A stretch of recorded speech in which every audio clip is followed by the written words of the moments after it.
Deixe o seu like aqui no canal do YouTube Jovem Pan Esportes e siga @Jovem Pan Esportes nas redes sociais, Twitter, Instagram, Facebook, TikTok, estamos em todas, para você ficar muito bem informado sobre as atualizações do futebol com a equipe de esportes, a seleção de esportes da Jovem Pan. Então você vem com a gente, nós abrimos esse bate-pronto com uma informação importante. Gabriel Jesus e Alex Telles estão fora da Copa do Mundo do Catar 2022. Exames realizados logo após a derrota para Camarões ontem, pela última rodada da fase de grupos, constataram lesões no joelho direito de ambos. Portanto, Gabriel Jesus e Alex Telles estão fora desta edição da Copa do Mundo. São mais duas dores de cabeça aí para o técnico Tite, mais dois problemas. E aí, Flávio Prado, muito bom dia para você. Duas baixas na seleção brasileira, mais duas preocupações para o técnico Tite. E aí, Flávio, bom dia.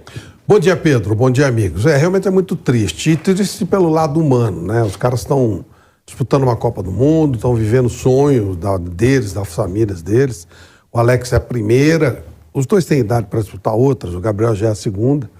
Mas e gozado, o Alex Telles, quando ele machucou, o Vampeta falou na hora, na transmissão, que ele achava que tinha sido alguma coisa grave. O Gabriel, eu nem reparei que ele se machucou. Tanto que ontem no Canelado a gente nem falou sobre Gabriel Jesus. Ele saiu e tal, meio combalido, mas nem percebi. É muito triste quando sai. Alguém vai dizer, mas eles decidiriam a Copa? Provavelmente não, mas não é esse o caso. Eu estou falando sobre o aspecto humano e sim, eles podem fazer falta. Não temos laterais. O Alexandre está baleado, o Danilo a gente não sabe como está, só sobra o Daniel, então nesse aspecto já faz falta. E o Gabriel Jesus, ele tem uma função tática, não é o fazedor de gols, mas poderia ajudar bastante, mas independentemente de qualquer coisa, são profissionais no auge da vida profissional deles, jogando uma Copa do Mundo, saírem por condição é muito triste. Eu lamento profundamente a saída dos dois atletas, Pedro. E aí, Fábio Piperno, muito bom dia. Gabriel Jesus cortado, Alex Telles também fora da Copa do Mundo. Bom dia, Pedro, colegas da nossa audiência. Eu concordo com o Flávio. São sonhos que acabam sendo, de certa forma, interrompidos por questões aí que, obviamente, independem da vontade dos dois envolvidos. Eu já disse isso várias vezes, né? Quando um jogador é cortado, quando um jogador se lesiona e é impedido de exercer o seu trabalho por um longo período, eu me coloco no lugar dele, né? Como se qualquer um de nós perdesse a voz por um longo tempo, justamente na véspera ou dentro de uma Copa do Mundo, e perdesse aquele grande evento com o qual cada um de nós sempre sonhou fazer.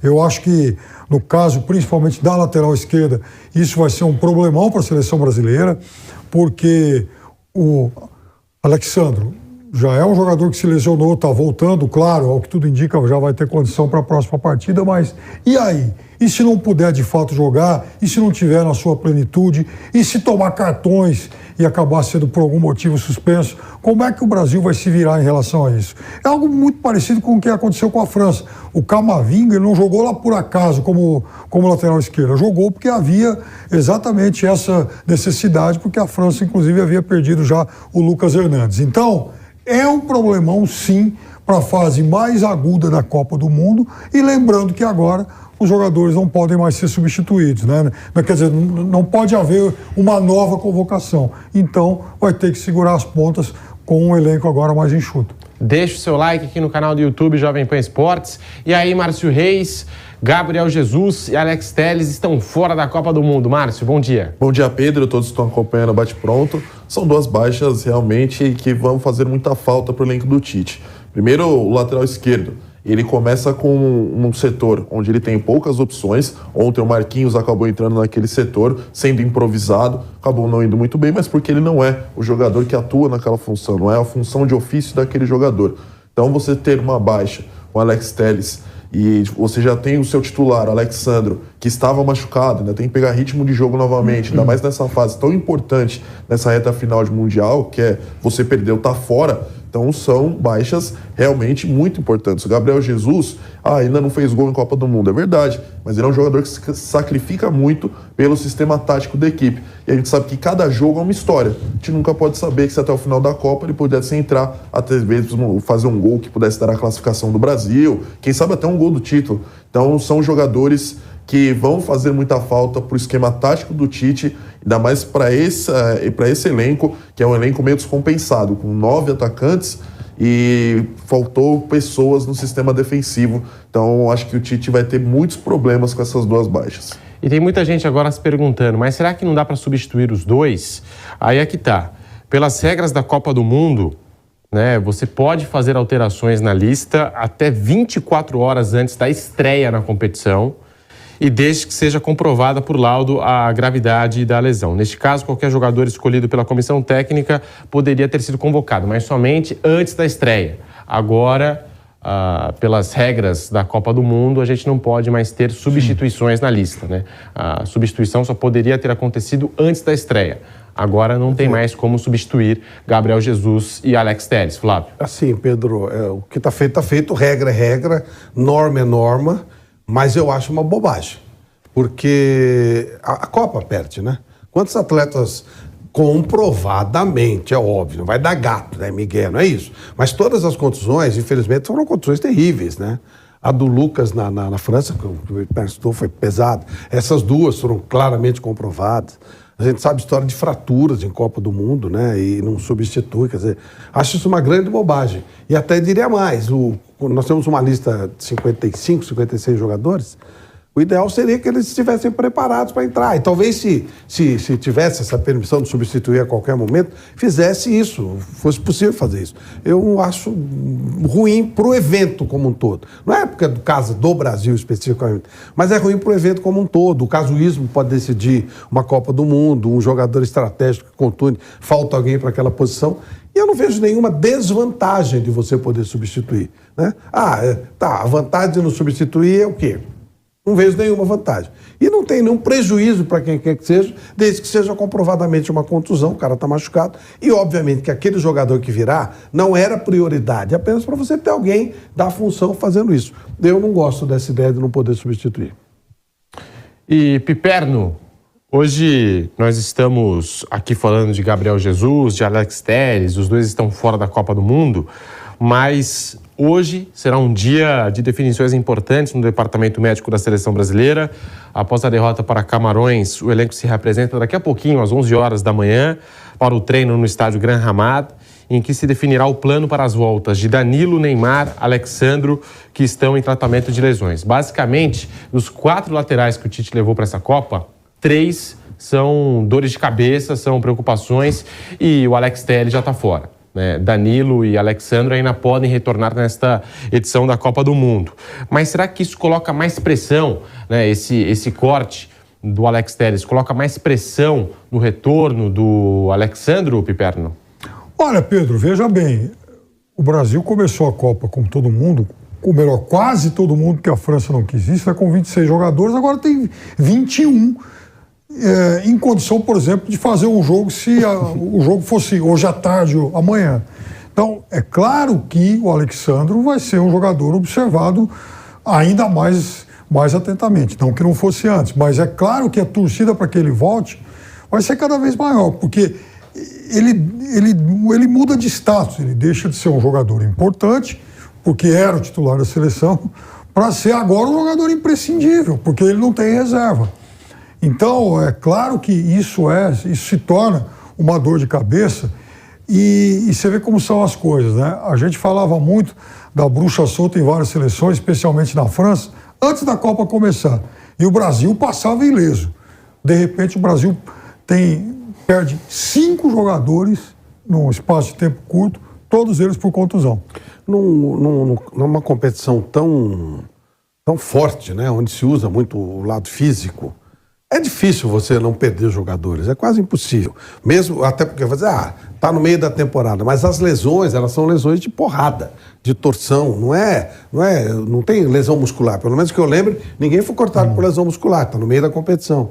Então, é normal. O jogo ele é muito forte, ele é muito rápido, ele é muito de contato, muito duro, né? Então é meio que natural você perder jogadores. Era de se esperar que isso acontecesse. E o que mais ainda, eu reforço essa minha tese de que eu poderia trocar jogador a qualquer tempo, sim, porque E agora, como é que fica? O Brasil deu azar ou deu sorte. Pelo menos não foram jogadores vitais, mas poderiam ser, né?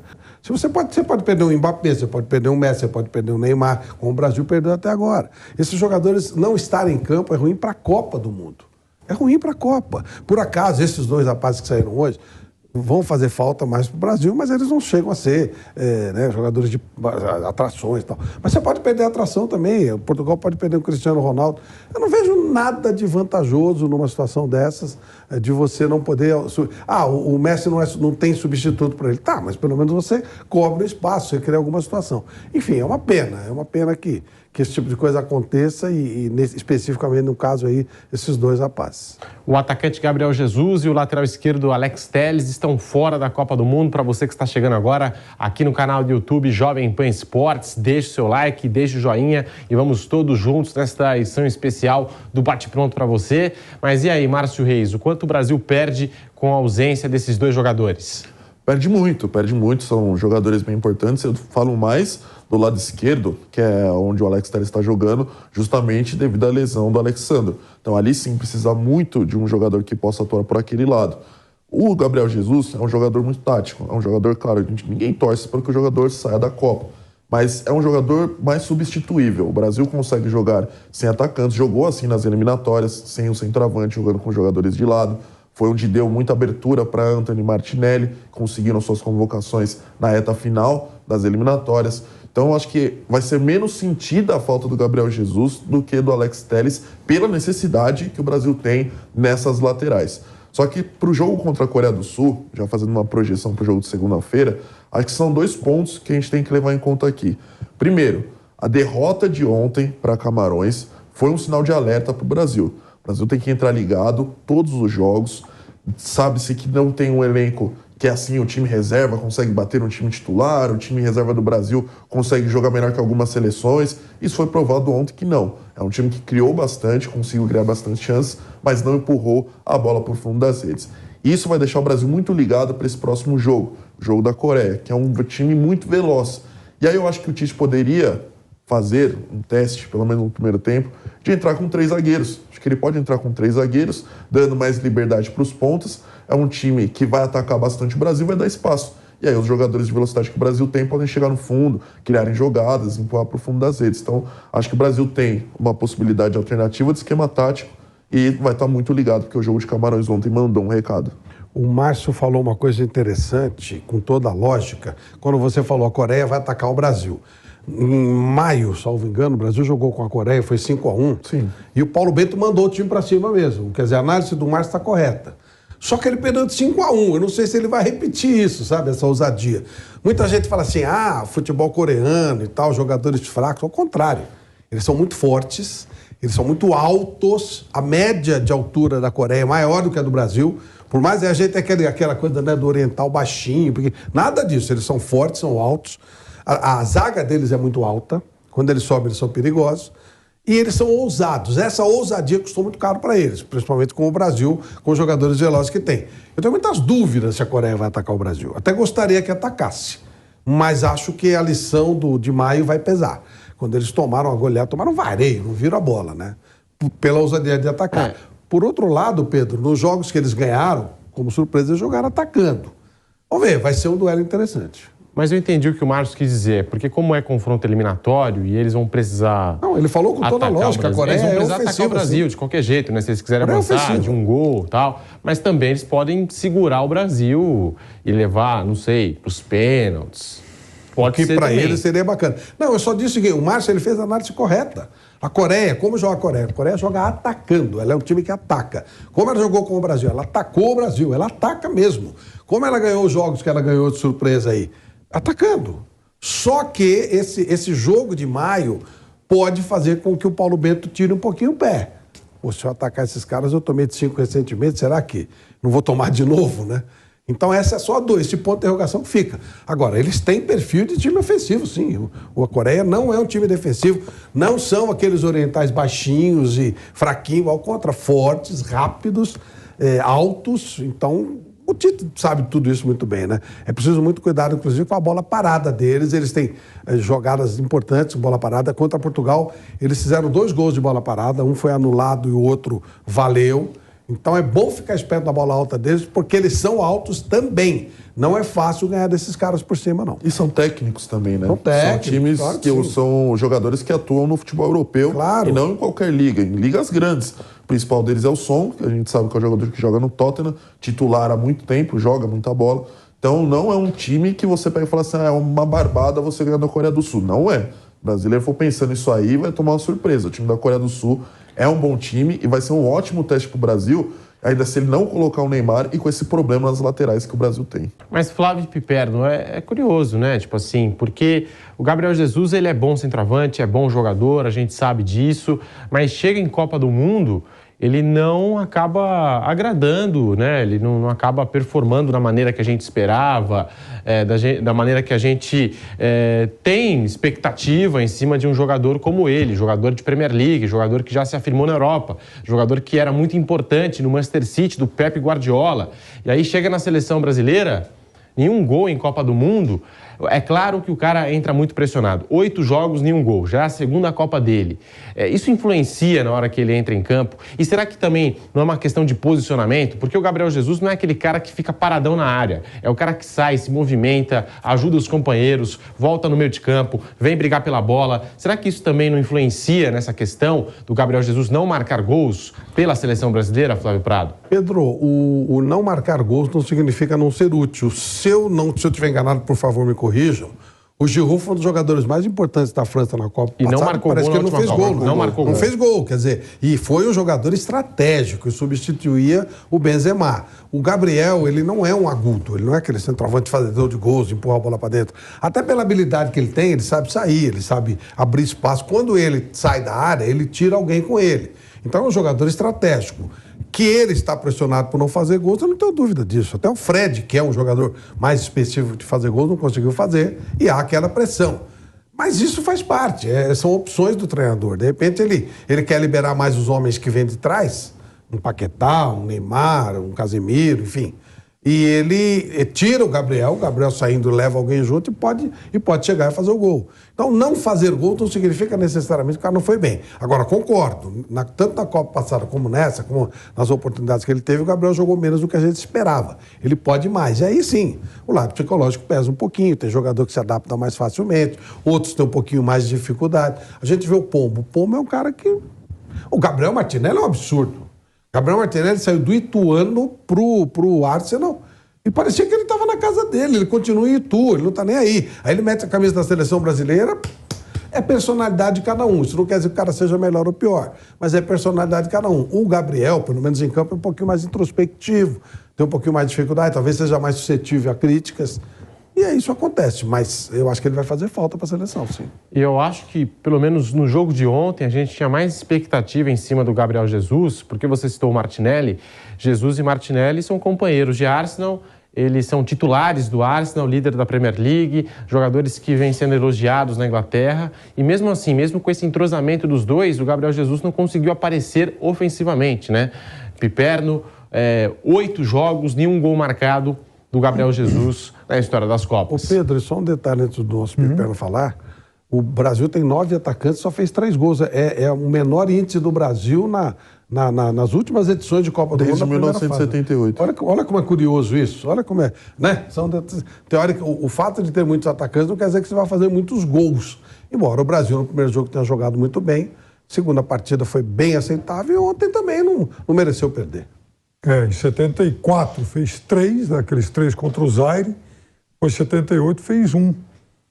Agora, aliás, fez 2. Fez um com a Suécia, empatou com a Espanha e fez o gol do Roberto contra a Áustria. Agora, aí que tá, o Gabriel Jesus, quando ele foi lançado da seleção pelo Tite, em 2016, de cara ele virou o artilheiro da seleção. Ele fez um monte de gols naquela eliminatória. E ele chegou à Copa do Mundo de 18 como artilheiro da seleção brasileira